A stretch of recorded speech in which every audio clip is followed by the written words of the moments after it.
आज मैं आपको क्लिनिकली सीबीसी देखना सिखाता हूँ। सीबीसी में हम मेनली 3 चीजें देखते हैं, एचबी, डब्ल्यूबीसी और प्लेटलेट्स। सबसे पहले आता है एचबी। एचबी का नॉर्मल रेंज होता है 12 से 14 के बीच में, जो मेल फीमेल में डिफर करता है। यदि एचबी कम है तो हम उसे एनीमिया बोलते हैं, एचबी ज्यादा है तो हम उसे पॉलीसाइथेमिया बोलते हैं।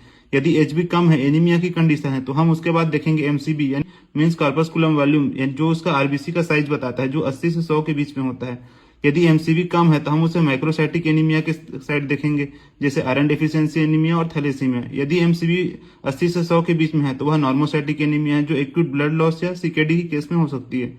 उसके बाद यदि एमसी ज्यादा है तो हम उसे मैक्रोसाइटिक एनीमिया बोलते हैं, जो विटामिन बी 12 या फॉलेट डेफिशिएंसी या अल्कोहलिक की कंडीशन में देखने को मिलता है।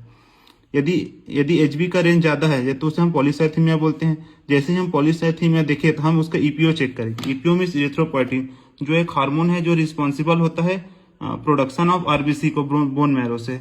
यदि ईपीओ ज्यादा है तो मेनली कॉज हो सकता है सेकेंडरी कॉज, जैसे हाइपोक्सिया या ट्यूमर के केस में।